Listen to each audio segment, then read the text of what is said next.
Hello students, this is a video related to the topic test that Bodhee Prep has for you on its Android app.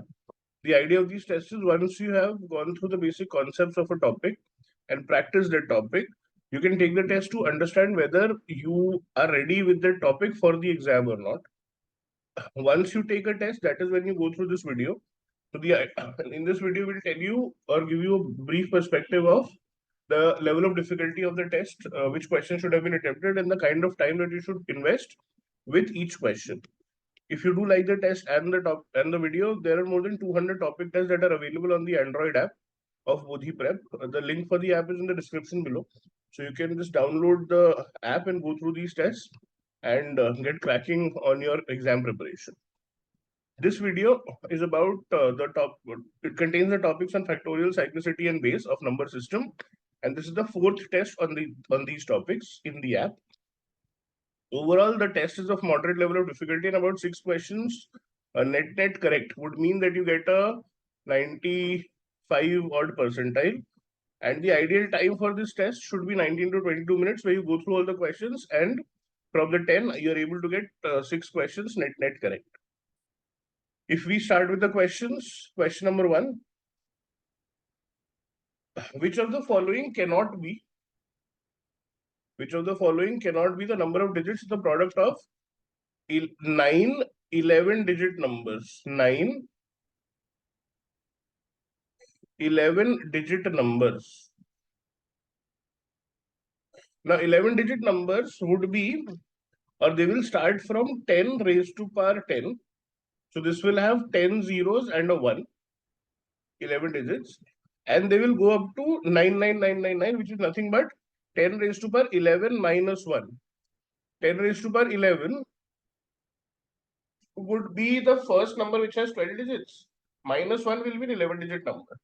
Now, if we take the left or the lower bound and we multiply 9 11 digit numbers, 10 raised to power 10 multiplied by 9 times, we will get the value of the product as 10 raised to power 10 plus 10 plus 10, 9 times 90.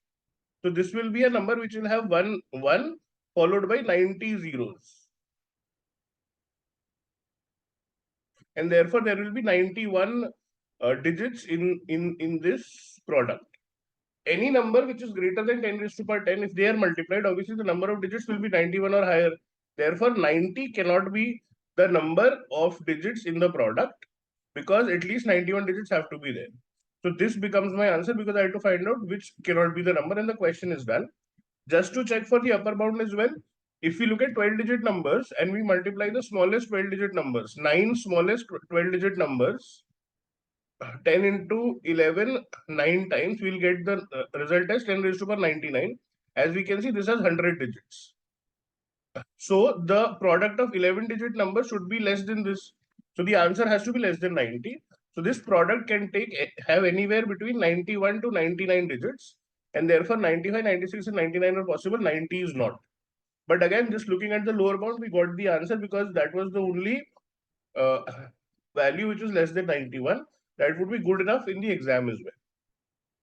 In terms of level of difficulty, I'd say it's a moderate level of difficulty question, because only one bound was to be tested, and about 2 to 2.5 minutes should be good enough to answer the question.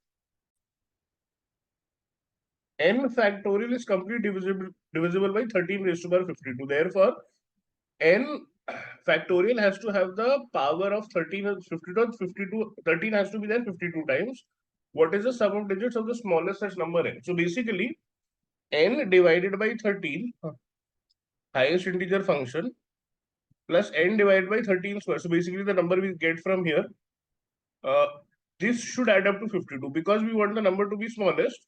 So I'm saying that the division happens only twice. Now if I get a value of 1 from here, that means the value from here should be, which will be input into the second number. So basically what I'm saying, first I divide n by 13, we get the value of a. Then we divide a by 13, we get the value. Now this value could be 1, 2, 3 and so on. If we get the value of 1 here, in this case, a has to be anything between 13 to 25. If n is 13 or 13 to 25 in that range, In that case, the maximum sum possible or maximum power of 13 possible is 26. We need 52. So we'll have to go one up, in which case the value of n will increase. If we look at 2, then the value of a has to be anything between 26 to just less than 3, 38. In this case, the maximum power possible would be 38 plus 2, which is 40. If we have the value here as 3, n could be anything from 39 to just less than 52, which is 51. Here, the maximum power will be 54. We are exceeding 52, and therefore we look at this case. Since we already have a 3 here, we need a 49 here. So if n is such that n divided by 13 gives me 49, 49 by 13 will give me 3, 49 plus 3 is 52. And therefore n is nothing but 49 into 13. 13 into 50 is 650. 650 into 49. Basically, 50 minus 1 into 13. So 650 minus 13, which will be 637. 637. So the sum of digits of the smallest value of n will be 7 plus 3, 10 plus 6, 16 becomes the answer. Again, the idea was, since we want the smallest value of n, we are trying to have minimum terms of division possible, and from there taking the range by taking the smallest value of the last division and working backwards. In terms of level of difficulty, I would say this is probably a moderate to difficult level of question, because we'll have to find our base point and then work from there. So yeah, moderate to difficult, 2.5 to 3 minutes required for this question. The number 2006 factorial is written in base 22. 22 is 2 into 11. How many zeros are there at the end? So when we convert the number into base 22, what we'll do is we'll start dividing by 22 the whole number and write the remainder. So till the point the remainder is 0, that will be the number of zeros in the end. And therefore, the number of zeros will simply be the number of times 22 is able to divide 2006 factorial.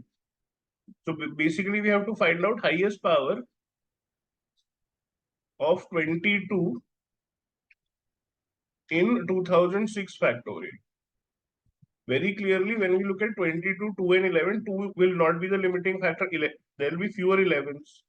So the prime number that we check for is 11. So we simply repeat the process and say 2006 upon 11,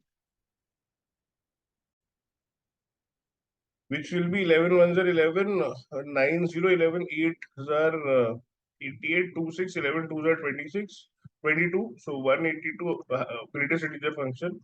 182 by 11, 11 ones are 11, 7 2, 11 6 are 66, greatest integer function 16 by 11 is 1. The highest power of 11 in 2006 factorial will be 182 plus 16, 198 plus 1, 199. And therefore 22 will divide 2006 factorial 99 times, and therefore we'll have 99 zeros in the end, and then we get a remainder. Hence option C becomes the answer. Now, if we have not done this earlier, we might find it a difficult question. But I think if you've done basis, this is a concept that you would have come across. So again, moderate level of difficulty. The calculation is limited, and therefore I'm saying 1.5 minutes should be good enough to answer this question. In a number system, the product of 44 and 11 is 3414. The number 3111 in this system, when converted to the decimal, becomes now 44 into 11 in the decimal system will give us 484. 484 in decimal converted to base, say x, becomes 3414. And therefore we can say 484 is nothing but this will be x raised to power 0, x raised to power 1, x raised to power 2, x raised to power 3. So 3x cube plus 4x square plus x plus 4. I'm converting this base or this number into decimal. The value on the decimal we know is 484.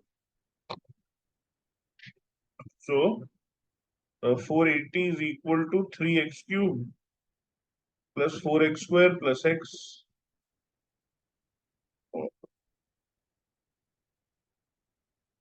Taking x common, we have 3x square plus 4x plus 1. This will be x into 3x plus 3x square plus 3x plus x plus 1, which will be x into 3x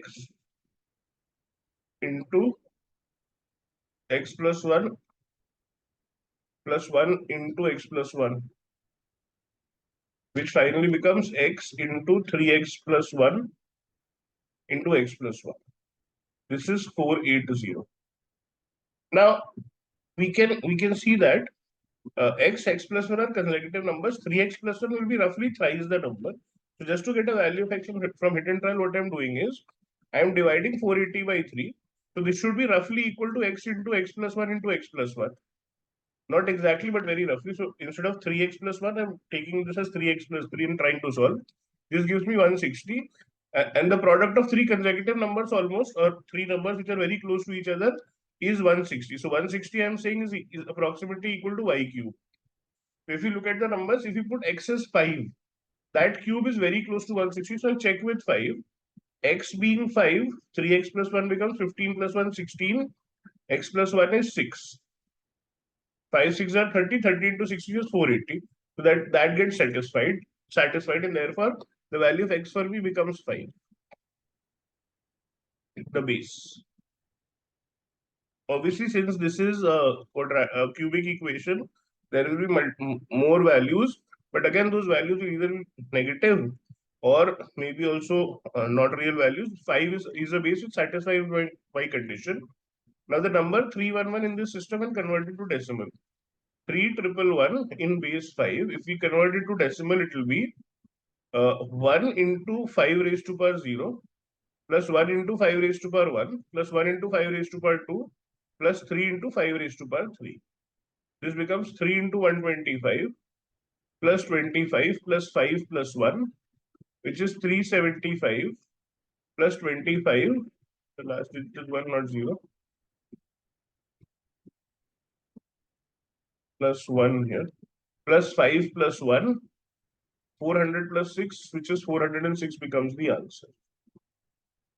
The first part of it might be a little difficult, but apart from that, conceptually, I'm saying not a very difficult question. So moderate, 2.5 minutes, good enough to answer the question.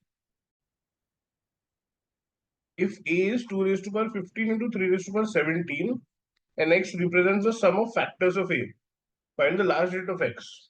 Okay. Now the sum of factors of A will be equal to 2 raised to power 0 plus 2 raised to power 1 plus 2 raised to power 2 up till 2 raised to power 15 into 3 raised to power 0 plus 3 raised to power 1 plus 3 raised to power 2 and so on up to 3 raised to power 17. This is the formula for sum of factors of a number. Now, if you look at the first term, this will be 2 raised to power 0, which will give us 1. 2 raised to power 1, 2 raised to power 2, 2 raised to power 3, 2 raised to power 4. This ends in 2, this ends in 4, this ends in 8, this ends in 16. The sum for which will be 8 plus 2, 10, 4 plus 6, 0, ends in 0. The next 4 powers, 2 raised to power 5, 6, 7, 8 will behave similarly because cyclicity is 4. Similarly, 9, 10, 11, 12, 13, 14, 15, 16. Set of powers of 4 can be removed because their last digit will be 0. And therefore, what we'll have is, sorry, till 12 we can remove, will be roughly 2 raised to power 13, 2 raised to power 14, 2 raised to power 15. This ends in 2, 4 and 8. So from here we'll get 1 plus 0 plus 0 plus 0 plus 2 plus 4 plus 8, which will be 8 plus 2, 10, or 5 becomes the digit that we are getting from here. When we look at the last digit of this term, 5, 2, 4, 8, 16, just to check.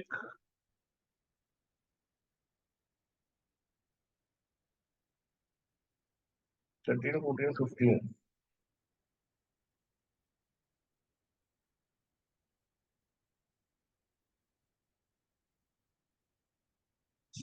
So we get 5. Now, if we look at this term here, the second term, there are 18 odd terms which are being added from 0 to 17. So 18 odd terms being added gives me an even number. 5, a number ending in 5, and then multiplied by even number will always end in 0. 5 2s are 10. The last digit of this product will be 0, and that becomes my answer. In terms of level of difficulty, I'd say moderate, for the simple reason that we have to know the formula for sum of factors to proceed with this question. Otherwise, the calculations are also not very difficult, because at the end of the day, I just need the 5 from the first part. Then the answer has to be either 5 or 0. And since the second term is even, the answer comes out to 0. So maybe about 2 to 2.5 minutes to solve the question. If n is 1 factorial minus 2 factorial plus 3 factorial minus 4 factorial and so on till 49 factorial, what is the digit of n raised to power n? Now, if we look at the unit digit of n, it will be 1 minus 2 plus 3, 5, 6 minus 24 plus 120 minus 720 and so on. So after the first 4 terms, the unit digit of all the last terms will be 0. And therefore, they will contribute nothing to the last digit till 49 factorial. If you look at this, the last digit will be 1 minus 2 plus 6 minus 4. This is 7 minus 6, which is 1. So the last digit of n is 1. Now, if I raise this to the power n, a number ending in 1 raised to the power n will end in, a number ending in 1 always ends in 1. Hence, the last digit of this expansion would also be 1. So, in terms of level of difficulty, this question is pretty easy, because when you're looking at factorials and the last digit, we just have to deal with the first 4 numbers, because 5 factorial onwards, we have zeros in the end. And therefore, if we know that concept, working forward from there may not be difficult. Even if we do not get a 1 or a 0 for n, the worst case scenario is we are looking for the remainder of n when divided by 4 for the power. And for that case also, we are just looking at the first 3 terms, because after that, everything is divisible by 4. So with factorials, the unit digit is not very difficult. 1.5 minutes should be good enough to answer this question. How many 3-digit numbers are there in the decimal system, which are exactly 3 digits when expressed in base 7 and 13? Working from the decimal to these bases will be cumbersome, so we will work from the base to the decimal. Let us see the 3-digit numbers in base 7. 3 digits, minimum possible value can be 100 in base 7. This equivalent in the decimal will be 0 into 7 raised to power 0 plus 0 into 7 raised to power plus 1 plus 1 into 7 squared. This becomes 49. The largest number will be 666, because that is the largest digit in the base 7. So the value in decimal will be 6 into 7 squared plus 6 into 7 plus 6. 49 into 6 plus 7 into 6. So this becomes 6 into 49 plus 7 plus 1, taking the 6 common, 57. 6 into 57, which is 342. So 3-digit 342, not 24.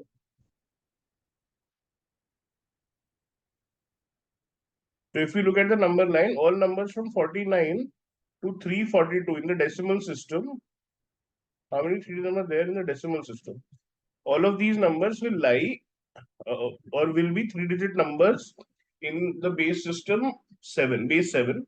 All of these are not 3-digit numbers in the decimal, so we'll look from numbers from 100 to 342.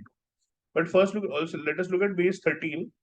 Base 13, the smallest 3-digit number will be this number, 13 raised to power 0 into 0 plus 13 raised to power 1 into 0 plus 13 square into 1, which will be 169, which is the 3-digit number in decimal as well. The largest number will be a very large number, where these values will be 12, 12, and 12. Again, does not matter what the values are, but we can be very sure that this value will be much greater than 342. So if we look at the overlap here, the common area will be this range from 169 to 342. This range from 169 to 342 is a 3-digit number in decimal, is a 3-digit number in base 7, is a 3-digit number in base 13. And therefore, the number of numbers will be 342 minus 169 plus 1. So 343 minus 169, or 344 minus 170, adding 1 to both of the numbers. This becomes 174, option D. Again, in terms of level of difficulty, I'd say this is not a very difficult question. Basically, if we start from the right side of the solution, then this becomes converting values, and that too only the limits for 7 and the lower limit for 13. So I think 2 minutes should be good enough to answer this question. A and B are natural numbers is that A is greater than B is greater than 1. So at least B has to be a number value of at least 2 and therefore A has to be a value of at least 3. 8 factorial. 8 factorial is, if we divide this by 2, we will get 2, 4, 6, 8. 1, 2, 3, 4, 5, 6, 7. 2 raised to power 7 into, if you look at 3, 3 and 6. 3 squared. That's it. 3 squared. And 1, 2, 3, 4, 5, 6, 7, 8. 2, 3, 4, 2, 1, 2, 3, 4, 5, 6, 7. 3 and 3 is 1 into 5 into 7. This is what we have. If 8 factorial is divisible by a square upon b square, 2 raised to power 7 into 3 square into 5 into 7 is divisible by a square upon b square. How many sets of values of a and b are possible? And a and b have to be natural numbers. Now it is clear that a and b cannot take values of 5 and 7 or beyond that. Because, or prime numbers beyond that, because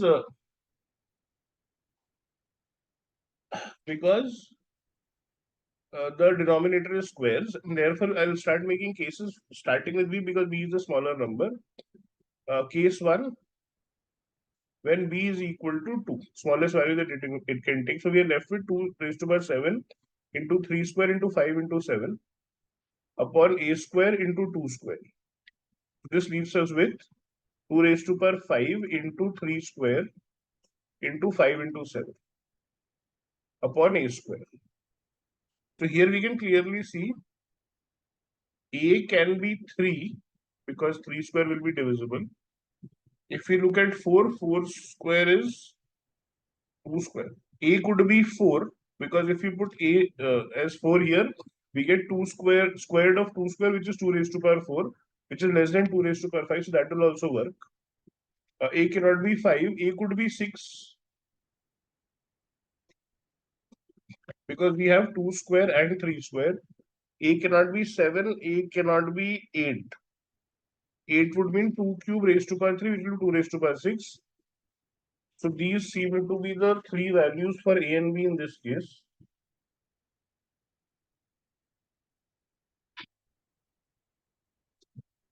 Next, if we put B, if we increase B to 3, 2 raised to power 7 into 3 square into 5 into 7 upon B is 3. So A square into 3 square. This will give us 2 raised to power 7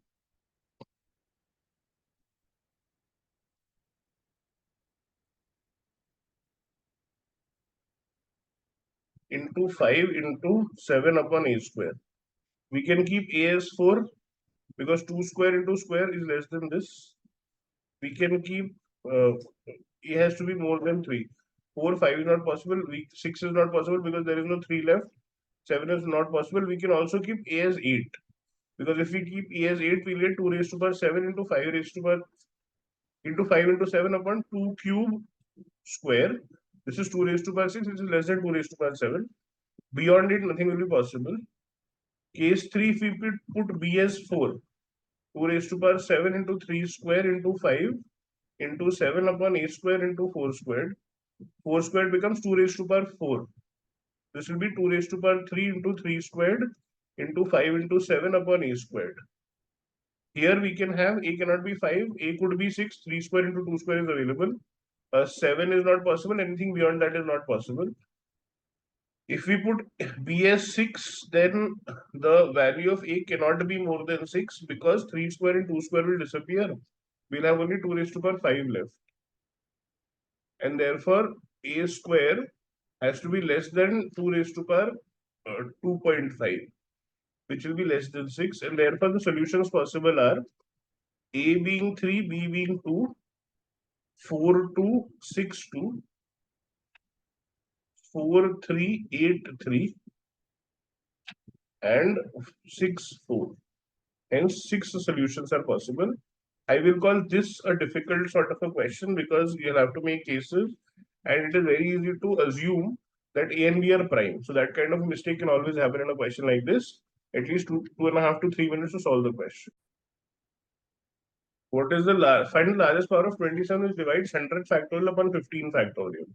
Now 27 essentially is just 3, basically 3 cube. So let us see the power of 3 left from here. If you look at 100 and the highest power of 3 that divides 100, 100 by 3 is 33, 33 by 3 is 11, 11 by 3 is 3, 3 is 9, 3 by 3 is 1. The highest power will be 44, 3 and 1, 48.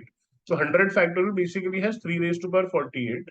If you look at 15, 15 by 3 is 5, 5 by 3 is 1. This has 3 raised to power 6. If you just look at the powers of 3 in 100 factorial upon 15 factorial, we get 3 raised to power 42. This has to be divisible by 27 raised to power n. So basically, what we are saying is 27 is 3 cube. 3 cube into n. So 3 raised to power 42 has to be divisible by 3n, which means 3n has to be less than equal to 42 or n has to be less than equal to 14. Largest power of 27 therefore will simply be 14 in this case. Since the divisor is 27, which has just one prime number, I think the question becomes a lot easier. 2 minutes should be good enough to answer the question, but the process is pretty straightforward. N factorial has x number of zeros at the end and n plus 1 factorial has x plus 3 zeros at the end. If n lies between 1 and 1000, how many possible solutions for n?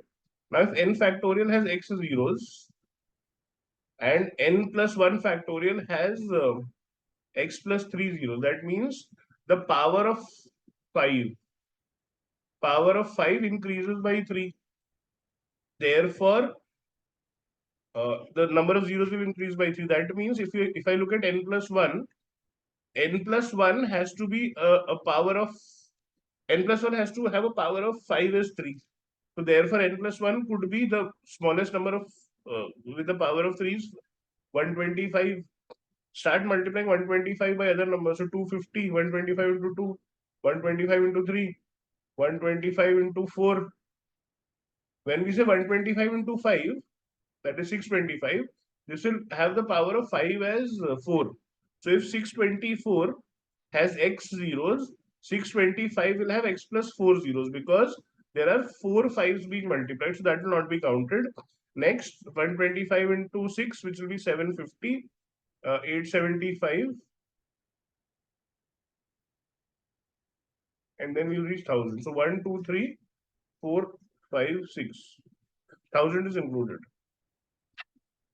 So 125 into 1, 2, 3, 4, 6, 7, and 8. These will be the 8 values. So 1, 2, 3, 4, 5, 6, 7. These will be the 7 values which have powers of 5 is 3. And the moment we multiply, the power of 5 will increase by 3, and therefore the power of 10 will increase by 3. And therefore the number of zeros or trailing zeros will also increase by 3. Now, if you have done trailing zeros and factorial, this should be a question which should not be very difficult, but because it is a standard concept that is discussed even in class, we did this concept. So this should not be very difficult to solve. So if you've not done it, then it will take some bit of imagination. Therefore, I'm saying moderate question, level of difficulty. But once you get the first number, solving is not very difficult from there on. So about 90 seconds to solve the question. If you look at the overall difficulty of the test, as I said, moderate level of difficulty overall, 6 questions net correct, 19 to 22 minutes. Which are the 6 questions that I would look at in this test? The six easiest ones for me. There will be 1, 3, 4, 6, 7, 9 for me. Would be doing this because just the lower bound was required. This I think is challenging because sometimes getting the starting value becomes difficult. This is a standard process for doing this again. Base system 5 was the answer 5 was not very difficult to spot, so I would have done this question in the exam as well. Again, unless you know the sum of factors, this is not something that you'll be able to attempt easily. Would have done this because factorials and unit digits is typically a simple concept because we are looking at the first 4 to 5 digits only, so would have done this. This I think was not very difficult, just writing the 3-digit numbers in base 7, base 13, so would have done this. This question I would have left in the exam because first of all, I have 6 other questions with me, and it is very easy to miss out on cases in such questions. And the confusion about prime numbers and normal numbers can always happen while attempting. So would have probably left this question. This is a standard question, would have done this, especially because we are just dividing by 27, which has only powers of 3. So I'm just checking for one prime number. This again, if you know it, it is easier.